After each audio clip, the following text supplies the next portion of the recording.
back to the Strategy of Everything. My name is Dave Thomas. This episode is called The Strategy of Bobsled.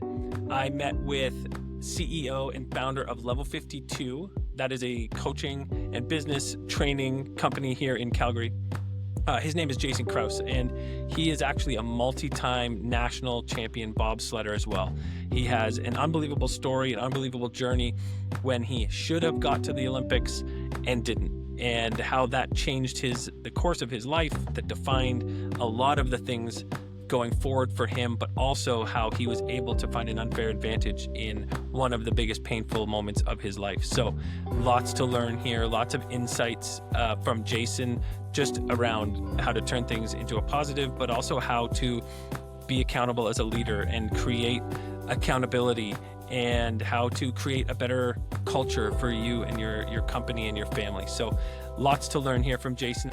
All right, well, let's just jump in then. Jayson Krause, how are you doing today, sir? I am doing great on this very cold.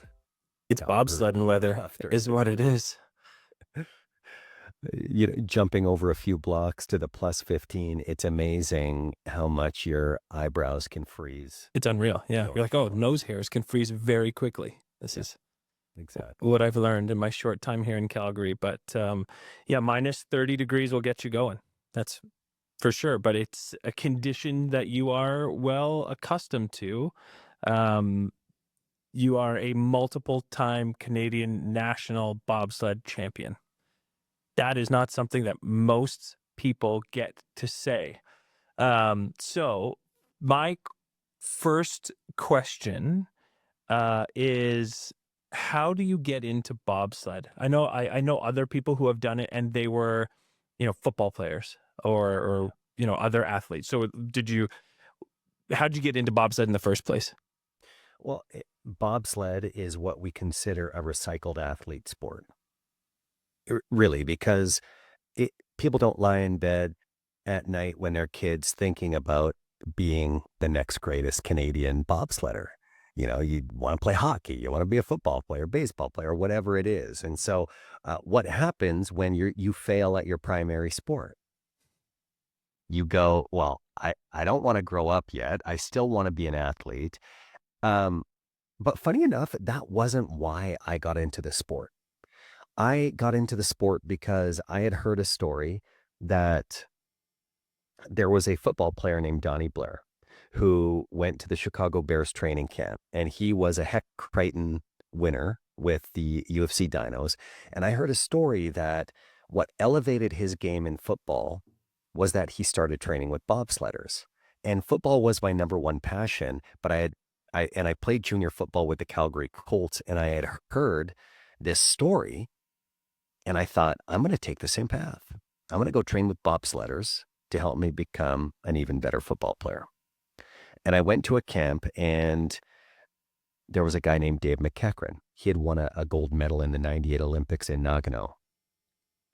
And he liked the way that I tested. And Dave came up to me and he said, hey, you're doing pretty good. And I want you to know that I'm starting to drive a sled. What do you think about taking a shot and pushing a bobsled around Europe in the winter? And so I just went in to get involved in the training to become a better athlete, to play football, my passion.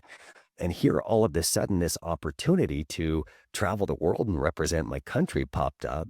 And it was just too compelling of an adventure for me to pass up.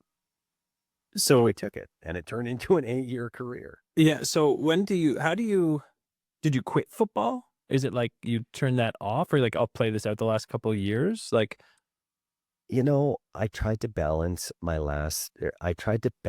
football with training for bobsled, but then there's that risk management. I didn't see a tremendous future playing the sport, but yet this opportunity of, pursuing an Olympic dream and a very mysterious adventure in bobsledding was compelling enough for me to step away. And so I tried to balance it one last season, but near the end of the season was the beginning of bobsled testing season. And so I didn't complete my last year of junior football, and I jumped full speed into bobsledding. Yeah, it's interesting too because where you live geographically makes a huge difference with that, right? Like you said, nobody sits around think about. When I was a kid, I looked at bobsled. I was like, "That's pretty cool." I would like, but I loved the Olympics, so I was always looking at those other sports, going like, "Should I do that? I could do that. Mm. Where am I going to bobsled? I'm in Toronto. We don't have a Yeah, bobsled, of course." I definitely benefited from proximity, and then now it's tragic that the track isn't here, so you're limiting yourself to the athletes that then are purely recycled athletes looking for what's next. hmm and it is, so when we look at the sport, I guess the ultimate the ultimate goal is to get to the Olympics and win gold, right? Like that, I would assume that would be the North Star that you're chasing. And so how how did you work your way down from there? From like, hey, I've never thought of this before, and now I'm trying to do it at the absolute highest level in the world. How did you make a plan, or did you make a plan? Like, what were kind of the steps that you needed to take to put yourself in a position to even be able to try? Well, I mean, it's a series of development. It from being like a really green athlete, not knowing a tremendous amount about the sport, getting into Europe as a crew member. I pushed on the side of a four-man sled. I wasn't a big athlete. Mhm. And in bobsledding, like most bobsledders are Clydesdales, they're massive, powerful humans. And I was really the smallest athlete on tour. I was powerful, I had pretty decent speed, but I was pushing on the side of a four-man sled, which made your trips in Europe very long. And I knew that I didn't want to be a four-man specialist on the side of a sled. I wanted to be more active. And plus, the thing with bobsled, if you're an athlete pushing on the side, you can get replaced just like that by someone who's a couple hundredths of a second faster. I truly wanted to put my future in my hands, and I had to become a pilot. Otherwise, my career wouldn't have lasted 8 years. There's just more explosive, faster athletes that are bigger than me. And so for me, the strategy was to have longevity in the sport. First of all, I need to become the best pilot I could. And then it was a series of as a pilot, make the national development team, Europa Cup circuit, national team, World Cup circuit, World Championships, and then the Olympics. So there are stages there that then you build the strategy around with your coaches that include equipment, driving, as well as, continuing to develop your power and speed. So walk us through. I mean, I'm not an expert in bobsled. I probably know a little bit more than the average person, just having watched it on TV.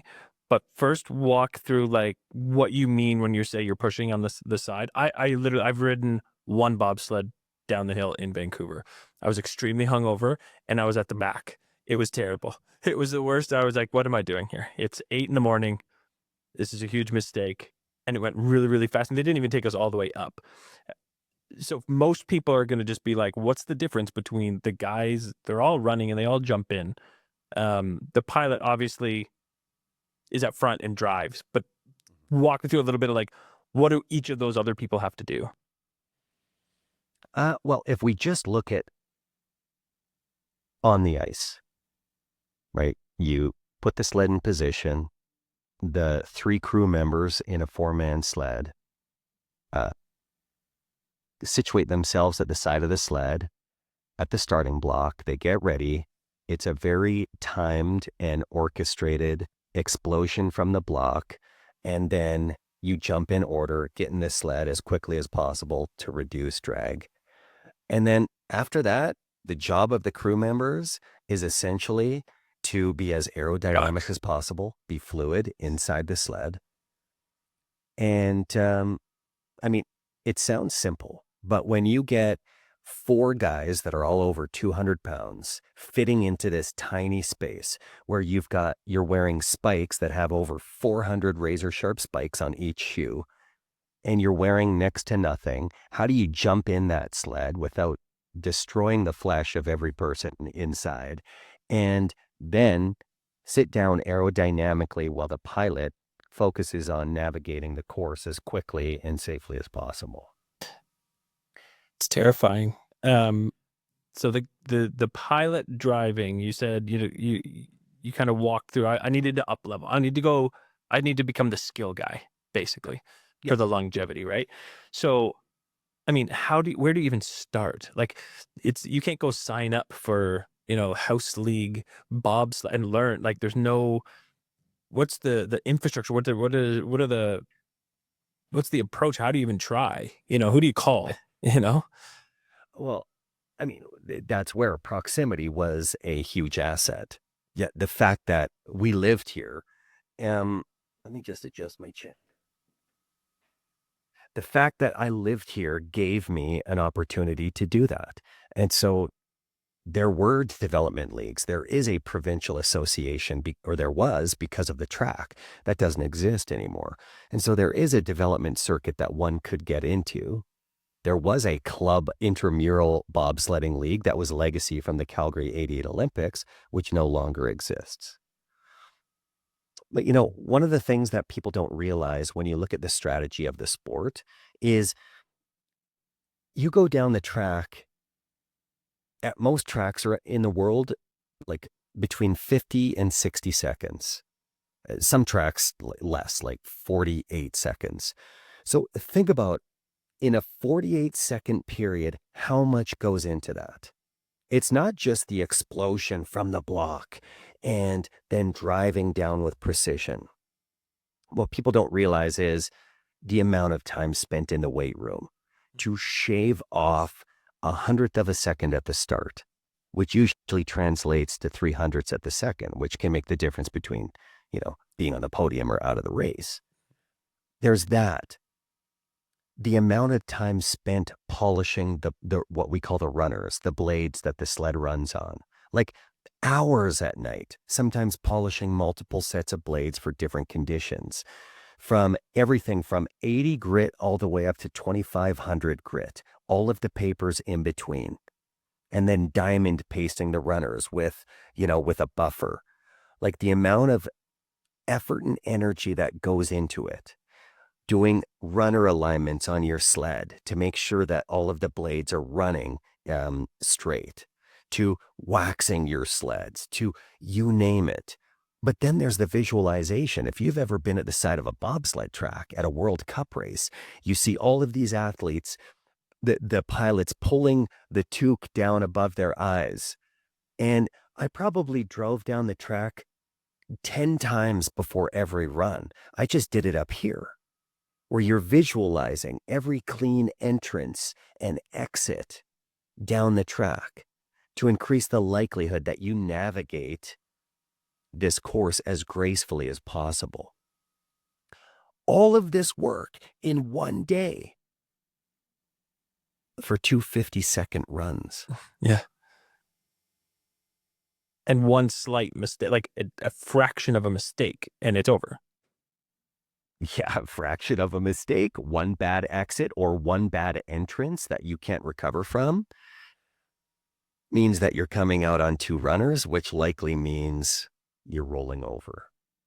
Did you ever roll over? Does that happen a lot? Is that common, or is it like just what we see at the end of, cool runnings? Well, I mean, every pilot crashes. So it has happened to me. My worst one happened in a race in old Altenburg, Germany. And this is a place in Germany where they'll get 15, 20,000 people at the track at a World Cup. And I remember a 4-man race there. In the first heat, Altenburg was always a challenging. Like there are tracks that usually, like there's one track in the world that usually gets into a pilot's head. Altenburg was mine. And I had a good crew. And after the first heat, we were ranked 14th in the race. And, so we were in the top half of the field. Yeah, you're in it. For me to finish top 14 in the first run in Altenburg in 4-man was a major win for me, because that track had my head. But it was in between the first and the second heats. Our push bar was left out, which created tremendous drag. So I was thinking, okay, we can make up a lot of time. But I'm sitting in the start house getting ready for the second heat. And one of my crew members, it was his first World Cup race.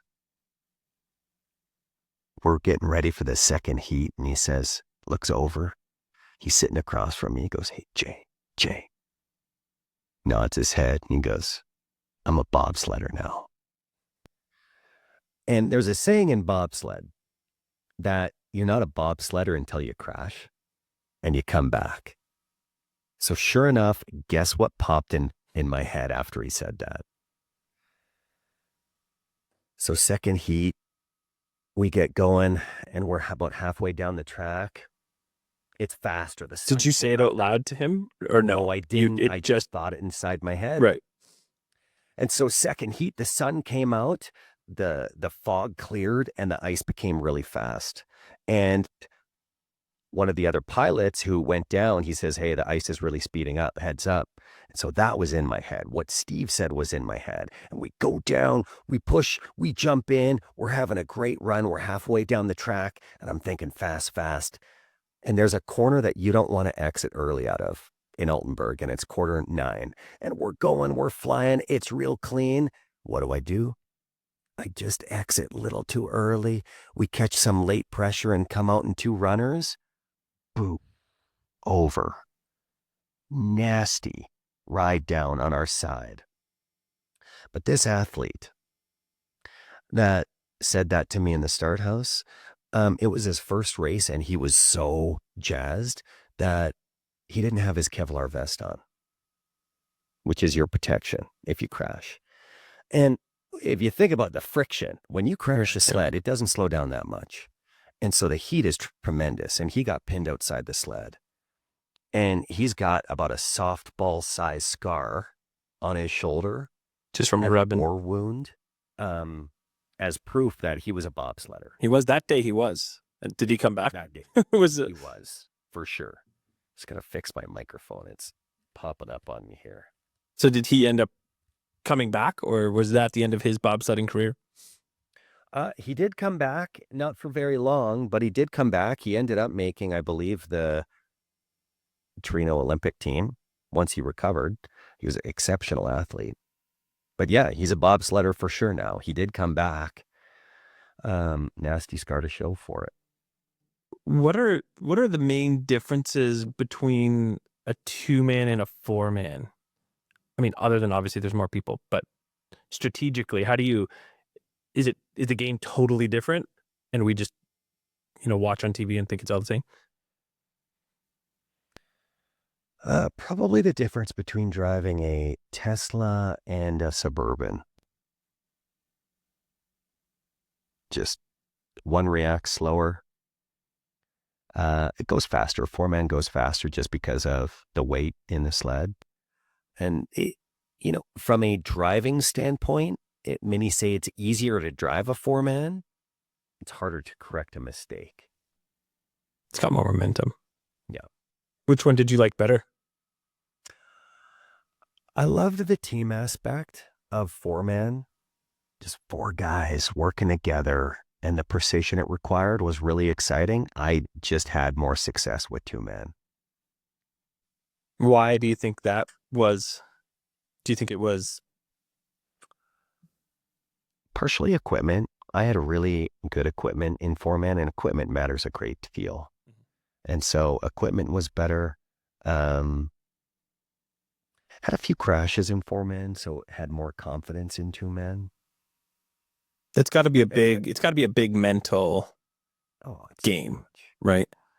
It's so mental. And, the part, like the thing with a sport like bobsled is you get seduced into thinking that you're competing against other athletes from other countries. But you are truly competing against yourself. It's all about your ability to drive the fast lines consistently, have great starts. Like you're always competing against yourself, and it just shows up in the standings. Mm-hmm. Yeah, I mean, I ran track in high school. That was and it's the same thing. You're not really running a guy. Some guys you'll never beat. It's impossible. You'll never catch that guy. But the mental side of it, I remember I had a race one time. It was to go to provincial championships, and it was a 400-meter hurdles. And I almost never practiced the 400-meter. My coach just put me in. There's not that many people doing it. Call it, the leftover athlete sport of that. So I was like, sure, I'll go do that. I was pretty good at the 110 hurdles. Lanky, like white guy jumping over things type of sports were my jam. And there was this one guy who I never beat at anything, and he had a lead on the 400. And hurdles is all about rhythm, right? There's the short, it's step, step, jump, step, step, jump, step, step, jump, step, step. You're not running per se, and it's harder to do in the 400 because the space between the hurdles is so much bigger. And so I never really practiced. I didn't know how many steps, but I was running this one race, and he was ahead, but I was starting to close the gap, and I was like in the perfect rhythm. And I was closing in, and I'm closing in. And we're at McMaster University in Hamilton, and I came around the last backstretch, and I was like, I'm going to catch this guy, right? Like you're not really thinking it, but you can feel it, right? And I remember coming into the last, say, 150 meters, and that's when you come across the grandstand, and it's full, and you can just hear noise. Everyone's just starting to like, oh shit, like this guy, this is going to be close, right? And I heard my coach. I heard her voice out of the crowd, and I hit the next hurdle. Yeah. And it was just like, fuck. And I was so like, and all it was that half a, fraction of a second of like breaking the concentration. And it took you out of what you were doing. And, I heard her voice in the, however many hundreds, thousand people there. And it was just, I hit the next one and it was over. And you're like, you're done. So I would imagine it's the same thing in a bobsled where you're not thinking. It's like any sport, really. You're not thinking it in the moment. You're kind of just reacting and letting your training kind of take over. So the mental side of that comes into a very big piece of your story later on. And how your bobsled career kind of plays out isn't necessarily a in the moment, distraction, but there's a very big life distraction. Mm-hmm. How much of that situation, played out to be kind of the last kind of, and I'll let you tell this story because you tell it so well, but how much of that kind of, failure at the end, so to speak, did you think was mental versus the situation?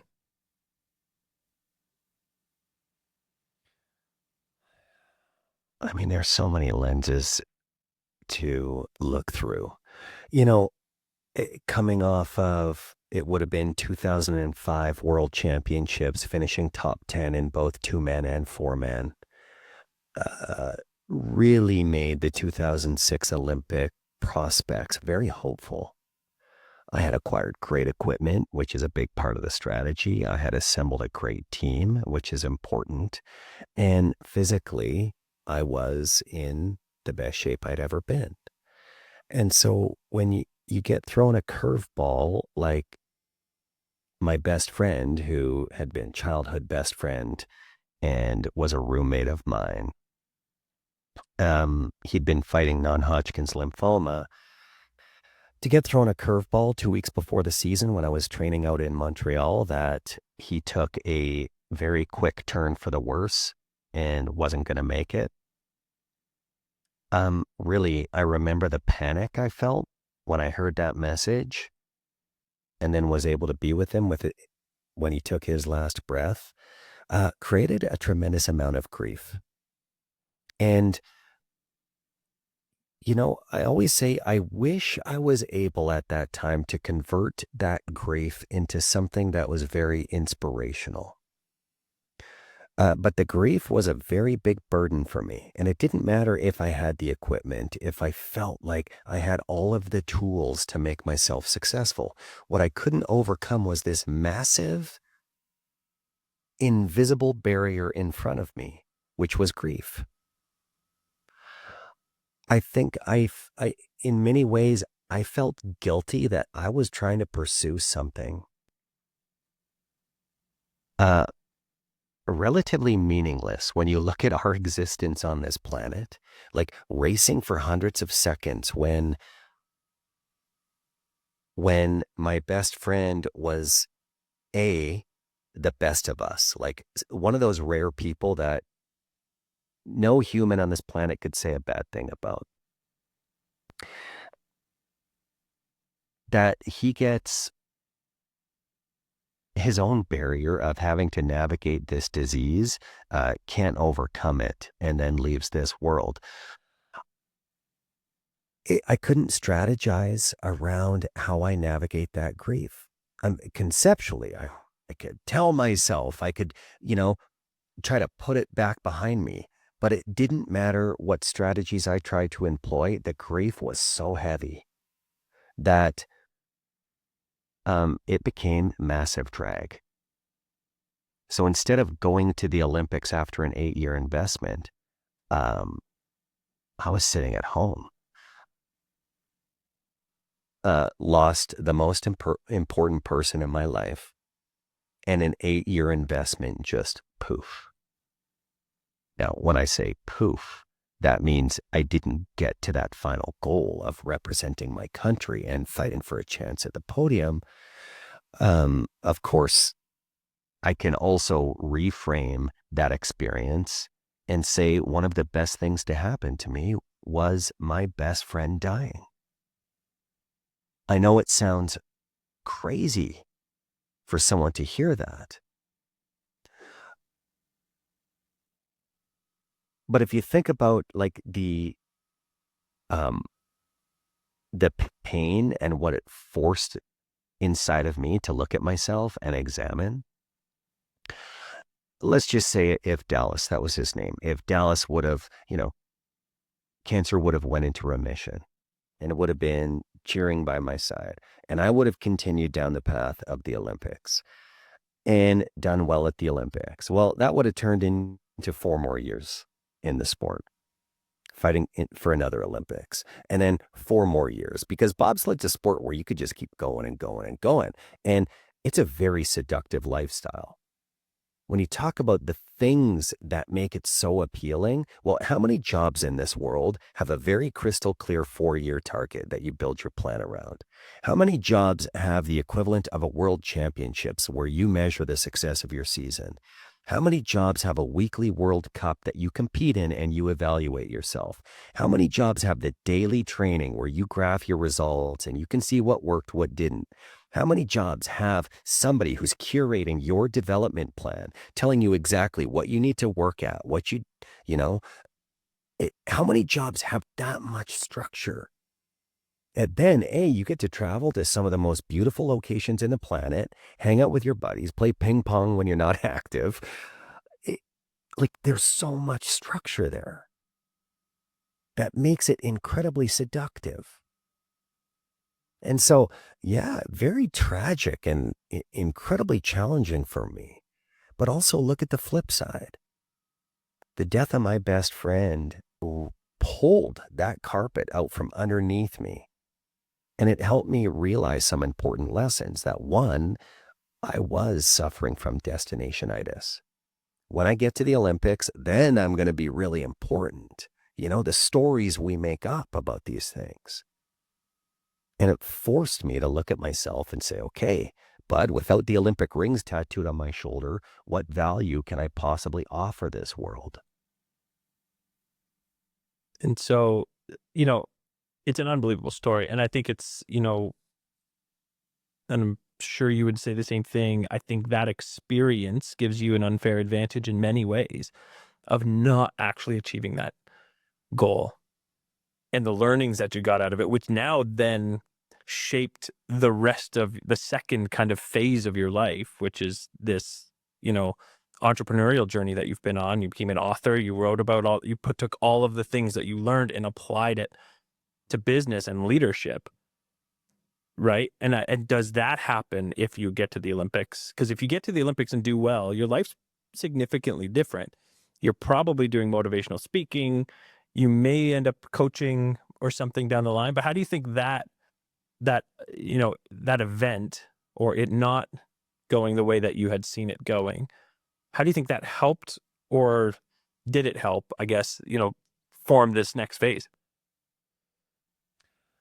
Well, one, I was forced to find the gifts in the burden of grief and failure, as opposed to having to navigate the burden of success. You know how many athletes that have won Olympic medals that end up going through the delayed grief when the noise around their medal decreases? But you know what? The burden that they hold is they're always introduced for the rest of their life as the Olympic champion, the Olympic medalist. So 20 years down the line, you're still being identified as the person you were 20 years ago, not the person you are today. There's a burden with that.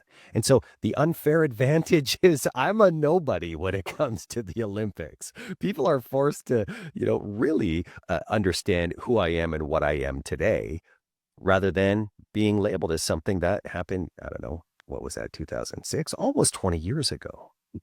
And so if we understand that there's a burden on either side, it's just one of them seems way better. My unfair advantage is I was forced to really face some of my demons about who I was, how I was going to create value in my world. But then also, the unfair advantage, there were many in the sport when I look at, some of the barriers, the challenging humans, the systems. But an unfair advantage as a result of all of that, when I just look at some of the things, going through that grief enabled me to exercise resilience, develop a level of self-awareness, which every time we reach a new level, the universe presents challenges that invites us to exercise a different level of awareness. But the gift of pain is an unfair advantage. And we so often, if I look at my kids, I've got 4 kids, the instinct to shield people from pain prevents them from having an unfair advantage. What do you think you learned from that pain? Like, what is it that kind of gives you that advantage? Belief, awareness. Like I remember feeling like an absolute failure. 8 years invested in this thing. My parents had non-refundable tickets over, and not just them, family members, to come to Torino to see me compete, to invest 8 years into something. And the moment I couldn't even meet my standard to stamp my ticket to the Olympics, I let everyone down in my life who was my cheerleader. I let down all of the sponsors who believed in me. And I let down myself. And so everything that I had put money into, I had nothing but this dream that all of a sudden vanished. So what's the gift in that?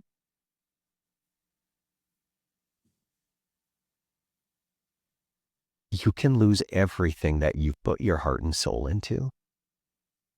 And while it can be really shitty, you can feel lost, there's always a path. And even when I think about now, 8 years, it's funny, 8 years, almost 9 years into being a business owner, how many times I have thought this is the end. We don't have enough to make payroll. How are we going to keep the lights on? We've just lost our biggest client, whatever it is. It's so easy to get sucked into this feeling of this is the end. I'm a failure. But you pick the pieces back up and you create from whatever it is the situation presents you with. I think that's an unfair advantage. When you reflect back on the end of your bobsled career, because you just said, I let my parents down, I let all my supporters down, I let all my sponsors down, I let myself down. I guess the question is, did you really let them down, or did you just feel like you let them down? Because I've got kids. They play sports. They win or lose. It happens all the time. I never feel like, oh my God, I can't believe this kid let me down. I Yeah. feel the opposite, which is like, I feel for them, and I feel, empathy for them, but I'm never like, oh my God, you let me, even if it was your fault, even if you blew the game, right? So I wonder, when you reflect back on it, did you really let those people down? And is that just something that you kind of carried and kind of apply now because you're the head of a company where Yeah. if that company fails, it is not 100% your fault. And did you really do you know what I mean? Yeah. Well, feeling like you're letting people down, the pressure you put on yourself. I mean, we can unpack this. Like, how do you know you've truly let someone down? I mean, some people might tell you. Um, I know my parents, my sponsors hurt for me, right? Like they understood the pain.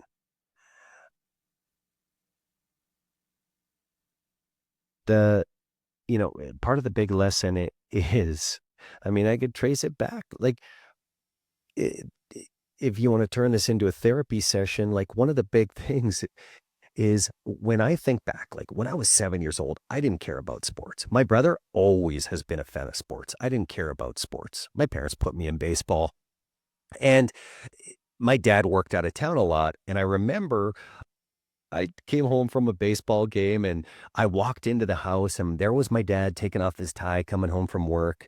And I walked in to say hi to my dad. And my dad said, "How did your game go, Jay?"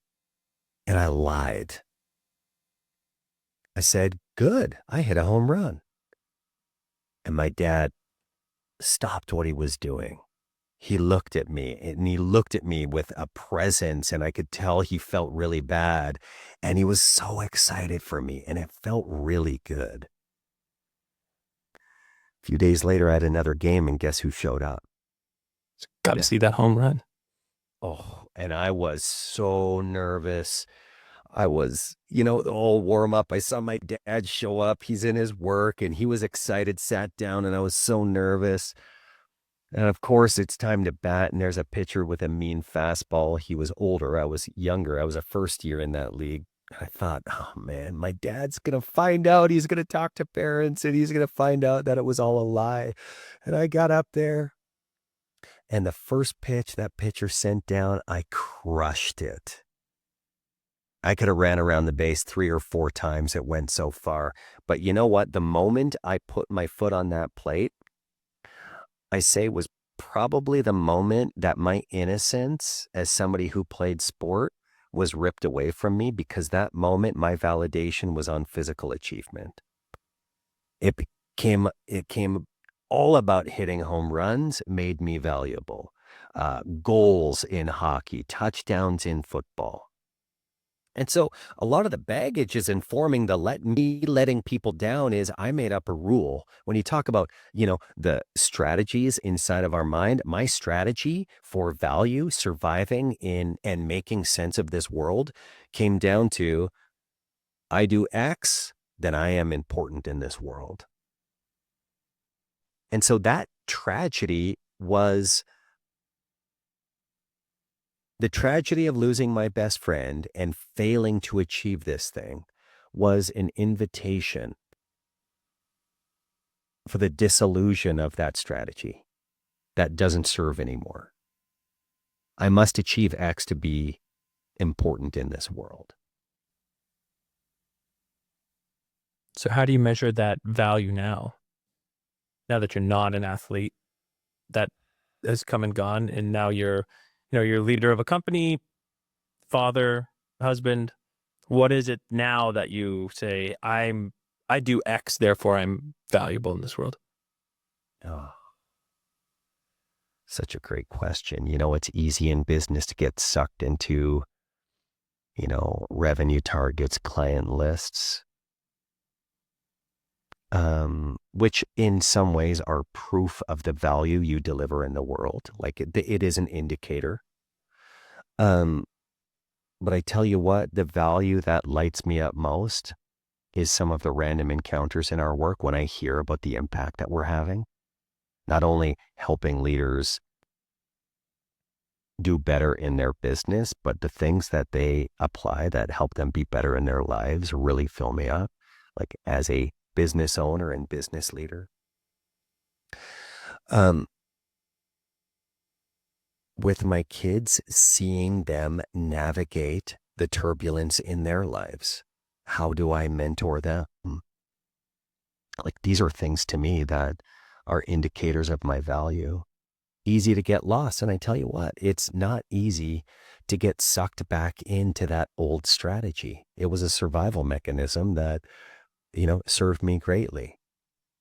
But I unpack these things and my coach helps me point out when I'm horizon chasing or still on that. And it's hard in business too, because business is, for me, I kind of feel it's a sport in a way, like it's a competition. You're trying to achieve things, you want to win. Um, so having that level vision isn't easy all the time. You're still kind of like, oh, we lost that pitch. Oh man, like I suck at this. So Yeah. If you look at like from a bobsledding perspective, there are multiple tracks around the world. Some of those tracks you navigate better than others, but then some of those tracks get in your head. And I liken that to some of the challenges, the difficult personalities that we have to deal with in our lives, whether it's inside your business or your personal life. I'm guessing the 14 recurring themes on your circuit, there are situations that you navigate with more grace than others, but it's those tracks that are your nemesis. Like those are the ones. Like business is a sport and we're all playing a game. And each one of the key individuals, the triggers, the barriers that we're facing is the game that we have to find a way to win. And that's the fun, that's the strategic part, but that's also like the spiritual and existential part of this whole thing. Rather than villainize, make it wrong, how do we employ the strategies and grow ourselves to navigate some of the harder terrain that we naturally want to avoid, walk away from?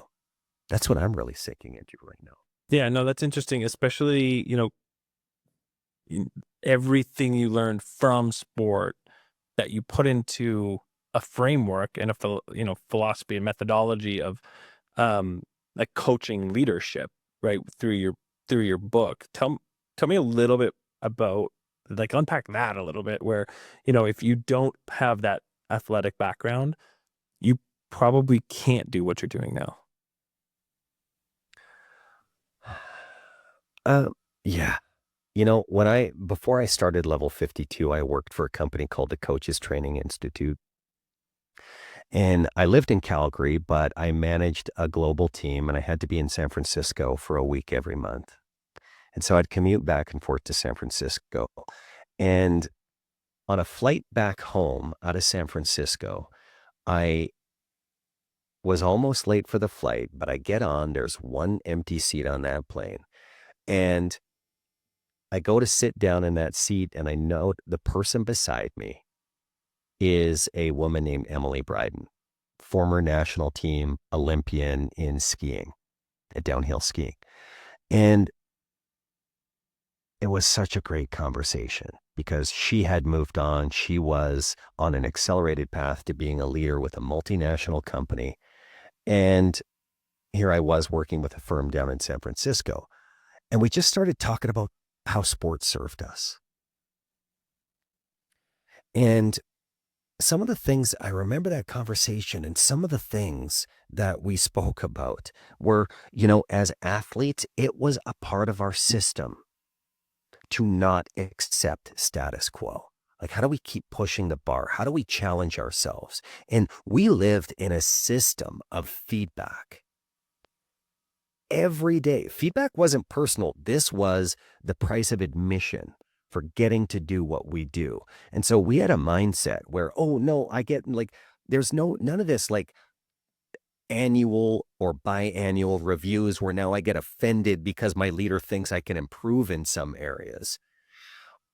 The gift and the unfair advantage is we were in environments where feedback was ruthless and quick to the point.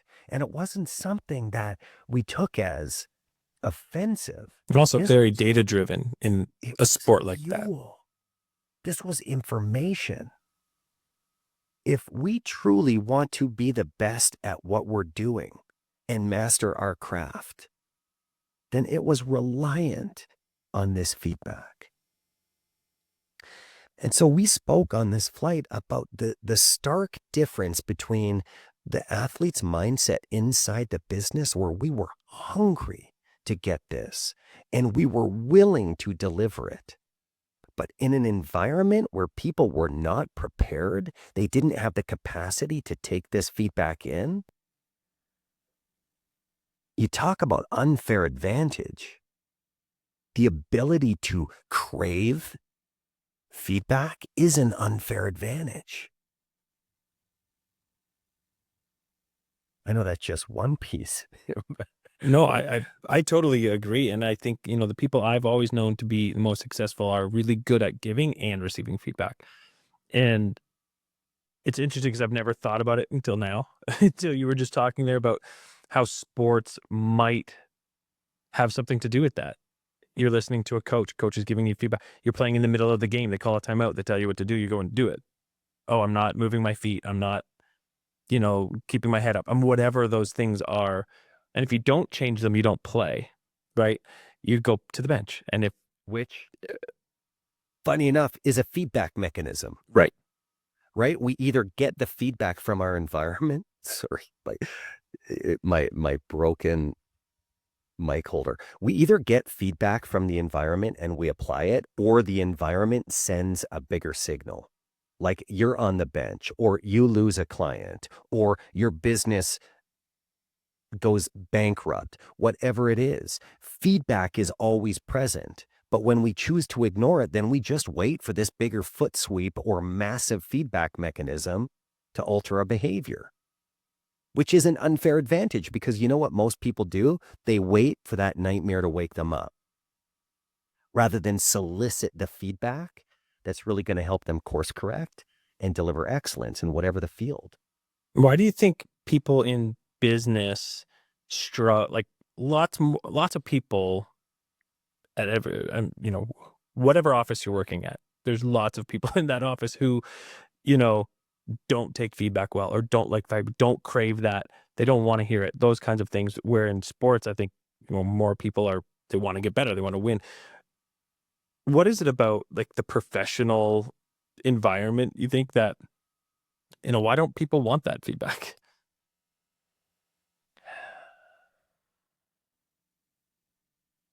I think in an athlete's world, you understand with your coach what the vision is, and you understand what the role of each person is. Like there's a clear coach who's the custodian of your development. And so there's a very clear role there. What I see in organizations is you've got a lot of player coaches that do more playing than coaching. And it blurs the lines on what the role is. And how many, like in sports, the coach is at the track and hey, here's what you did that worked well. Here's what you need to change. There's a presence, there's a commitment, there's a repetition, and there's a habit that's built where feedback is a part of your system. A lot of times that's absent. You only get feedback when there are things that annoy you or don't meet the standard, versus the consistent feedback of what you're seeking to deliver. But most leaders are so busy, they don't even know, Dave. Like if you work on my team, I'm so busy doing the work and still being in the weeds, player trying to coach, that I don't even have the lens to be truly a custodian for your development. And so then it's very easy without the context and without the system or the strategy to make that real. Then how can you not take offense to it? When all of a sudden, out of the blue, I come out and you're like, oh, well, what did I do wrong that time that my leader hasn't said this the past 3 months? And so the system doesn't really set it up for success, which then invites an ego response where now you get defensive. But when we're working with leaders, we're talking about like, how do you normalize feedback as like the way we do things here, rather than just something that happens when, oh shit, Dave messed up. It's time for some feedback. Yeah, no, I totally agree. I think one other thing that makes feedback hard for organizations is sometimes not having the goals aligned, right? It's not clear, how this thing you're doing serves the greater purpose of where we're all going and what we're trying to do. And so how do you make sure that, hey, we've set you up for success as well? Like, that what you're doing has a direct impact on the success, on the mission, on the winning game. Because in sports, it's very easy. You put the puck in the net, you catch the football, you push the bobsled, we win. Yeah. But if people don't have that understanding of what I'm doing matters to the long-term goal, they're not going to. Now your feedback is personal. Yeah, it is. And, like that's where, some of the methods that we work with leaders to create is, let's understand the organizational objectives, the priorities, the mission and the vision that we're trying to achieve. That's one lens, but there's an equally important lens is if you and I work together, it's my job to help you identify like, what's your Olympic vision, your Olympic equivalent, what we call your best year yet. If I'm your leader, it's my job to help you clarify what's going to make this the best year of your professional career. This is the equivalent of you being on tears at the podium because of what you've just achieved, which means you've overcome significant barriers that we identify, that you've achieved things that are in alignment with your personal and professional values. If I can invest the time and understand that vision with you, then guess what I can do now? I can hold you to that standard and I can engineer the relationship. So that if this is truly what you say is important, Dave, how do we engineer it so that I'm helping block and tackle for you to make it happen? And we can engineer the feedback relationship so that we can have fast and effective feedback. And so when you're tethered to two very important visions, organizational vision and the best year of your professional career, then that can be a catalyst for us engineering something very powerful. Yeah, it's really interesting hearing you talk about it. I talked to another guy named Alex Bruckman who has, he's another leadership coach. He's got his system and all revolves around culture. What are they? There's 3 of them: culture, leadership, and strategy. Right? Like you put those 3 things together, you need to develop all of these things. And I dropped your famous line on him. Everything's a culture problem. Right? I was like, Jay says everything's a culture problem.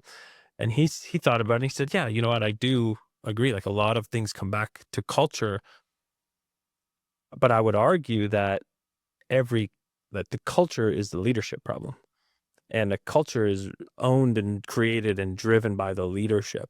So I was interested in getting your thoughts on that take as well, which kind of, puts this in a secular conversation because, Yeah. but curious to get your thoughts on how that leadership piece owns the culture and, can drive all the things you just said, or do the complete opposite and not work at all. Dr. Bruce Lipton, a Stanford biologist, says once you become aware that you are responsible for your environment, then you become really responsible for your environment. culture is a leadership problem.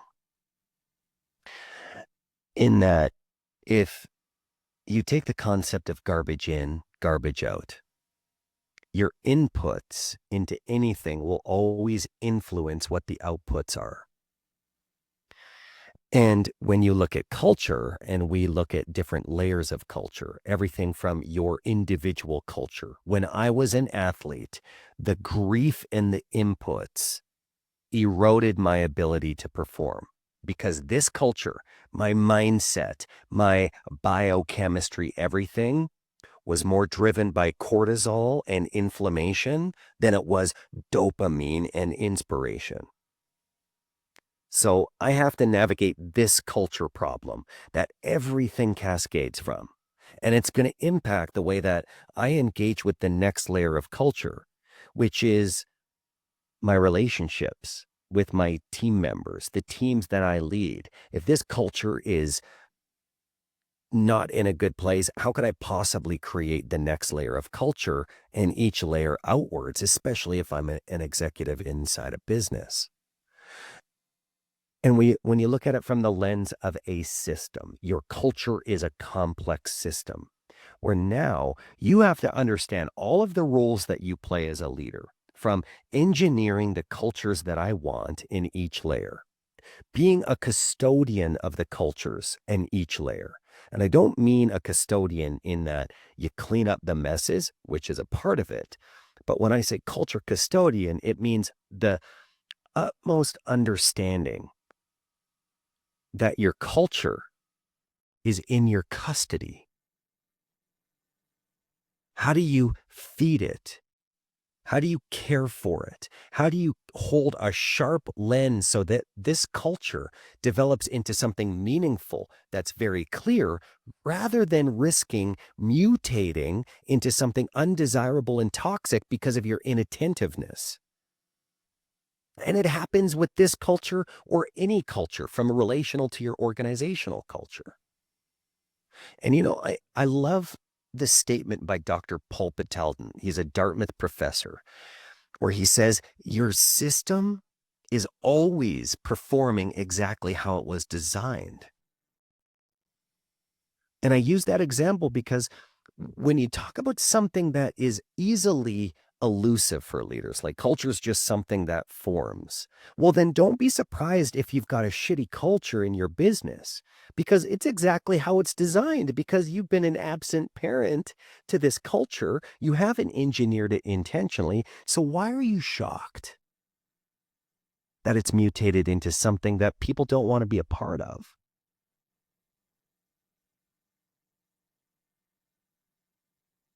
Yeah, I could.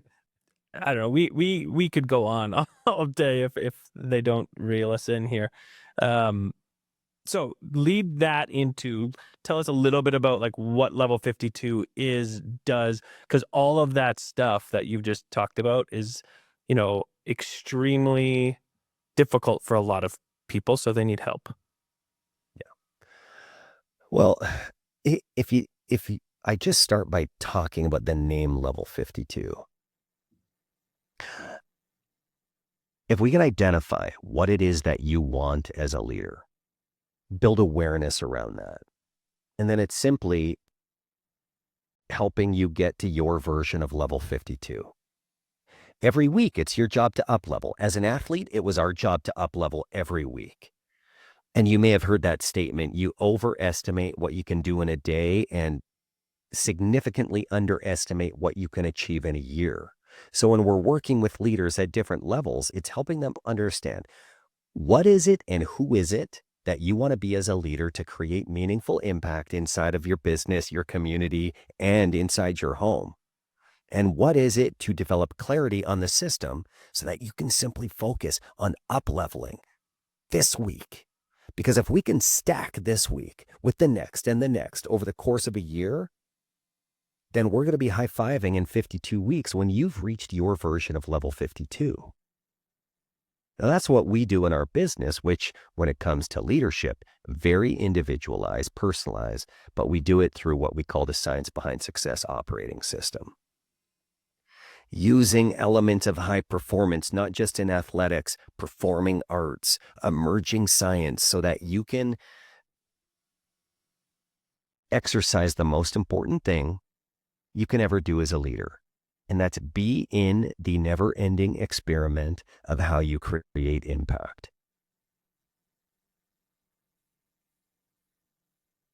And how do people find you? How do people, everyone needs help with these kinds of things. So what's the best way to engage with you, get in touch with you, hire Level 52, do all that stuff? Well, yeah, come to level52.ca.